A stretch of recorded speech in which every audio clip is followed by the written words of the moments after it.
Mob করার এখতিয়ার নেই, বিনা অপরাধে কাউকে আটক করার স্বাধীনতা নেই, এইভাবে গণহারে মামলার আসামি করবার সুযোগ কারণ নেই। আমি একটু বলি, আমি ইন্টারাপ্ট করিনি, উনি আজকে বলেছেন, কিন্তু এই গণ মামলার আসামি করেছে এনসিপি, এই মব করেছে এনসিপি। আমার কথা আমি তাহলে তখন এনসিপির জন্ম হয়নি, কিন্তু এনসিপির যারা বর্তমান নেতা তারাই এই মবগুলো সংগঠিত করেছে।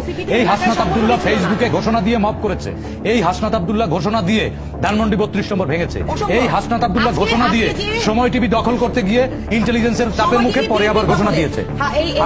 আমি তো শেষ করি।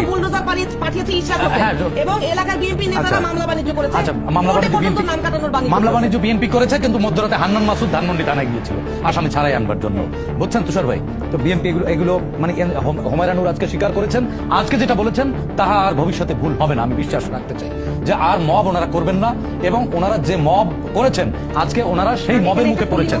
এবং এই যে প্রেসার গ্রুপের কথা বলছে না, এই প্রেসার গ্রুপকে দিয়ে ওই অন্তর্বর্তীকালীন সরকারের কিছু লুটেরা, কিছু বাটপার, যারা আসলে নামের আগে ড লিখে কিন্তু তারা আসলে বাটপার, ড মানে এই জায়গায় ব লিখলে ভালো হতো। হ্যাঁ, এরা বাটপারি করে লেজিটিমাইজ হয়েছে। আরেকটি কথা আমি না বললেই নয়, আজকে সংসদে যে বিষয়টি নিয়ে উত্তপ্ত, মুক্তিযুদ্ধ নিয়ে একজন সংসদ সদস্য একটি দলের তিনি বলেছেন তিনিও শিশু মুক্তিযোদ্ধা।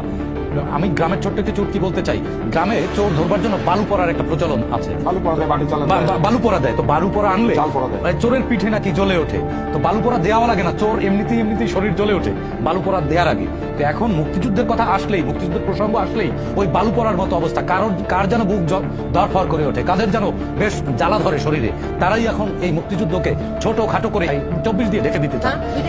এগুলো যারা করে কোনোদিন সহাবস্থান নাই, 24-24-এর জায়গায় 71-71-এর জায়গায়। শুনুন, আপনি 24 কখনোই অনেক বড় কিছু না। আপনি নিশ্চয়ই আপনার দাদার নাম ভুলে যাবেন না, আপনার বাবার নাম ভুলে যাবেন না।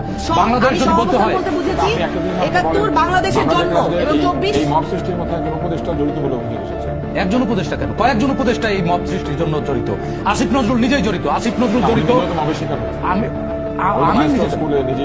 আমি নিজে কেন, কে হেনস্থা না হয়েছে ভয়ে আপনি মুখ খুলতে পারছেন এই নির্বাচনের আগে? তারপরেও যেটুকু খুলেছেন সেটুকু আপনার শরীরের কারণে, অনেক বড় শরীর তো।